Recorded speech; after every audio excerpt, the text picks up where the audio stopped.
good morning to you. So my name is Jamael Bilao Adi. So I will be your OLC for the rest of the semester. Our of course topic is our subject matter is purposive communication, and we are already on the week 9. Okay, so the lesson that we'll be talking about is about text, text in as reflected of course in our culture. Okay, so the subject matter that we'll be talking for this very particular week is about of course evaluating text reflecting different culture. Okay, so yun yung pag-usapan natin at our subject matter for today, as I said earlier, is that under your module number 6, that's 9B, and this is about evaluating text reflecting different culture. Okay, so I am not the one who prepared for this. Okay, it was of course communicated to me to discuss this subject matter by our chief OLC. Okay, so let's move further. Okay, so what are we going to talk today? Okay, so under this particular lecture, evaluating text reflecting different cultures. So in particular, we'll be talking about the definition of linguistic landscape, the kinds of signs, and lastly, evaluating messages reflecting different cultures. Um, Essentially, we'll be talking about signs, no, that we see in our environment. Okay, so this particular lecture, by the way, is a continuation of the previous lecture last week, week 8, which talks about the definition of the text, culture, text that reflects culture, different types of text, and yeah, those matters relative to text, no, relative to everything about text. So we discussed that last meeting or last week rather, no. So as an adjacent, bilang karugtong, so pag-usapan natin itong special, not really special, but part of what we call what we call text, and this is about the linguistic landscape. Okay. So, pag sinabi natin linguistic landscape, so I just first direct your attention to the definition of what linguistic landscape.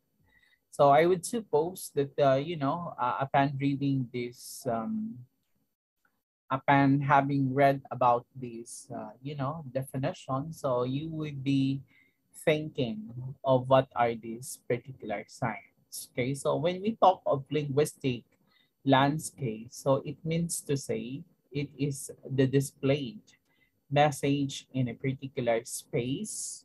Okay, in a particular space. So please take note of that. It is a message appearing in a particular space, whatever that space may be.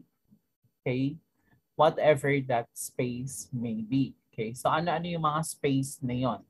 It can be like billboards, it can be like advertisements, it can be like traffic roads, it can be like streamers, it can be like what else, tarpaulins, okay, what signages. Okay, so yan sila ay mga linguistic yan yung mga bumubuo sa tinatawag na linguistic landscape. So I hope you understand that point. So the definition itself, okay, class, tells us or gives us examples, okay? Bibigyan sila ng examples sa atin. So ano ba mga nakikita natin sa billboards, no? Minsan na nakikita natin tao lang, no? And then few words, okay? Minsan wala din, no? Minsan ano pa nakikita natin sa billboards, okay? So we see of advertisements, okay? Ano pa, no? So marami. So actually everything or anything that you see which carries a message and it is displayed in a particular space, that is linguistic landscape. Okay, so gaya nito. Okay, so syempre naka-andyan pa rin yung title natin, no? So there are 6 different images that you see under this particular title, evaluating message or messages reflecting different cultures. So kung napapansin niyo, may 6 dito na na tawag nito images. All right? So itong images na to ay example ng mga tinatawag na linguistic landscape.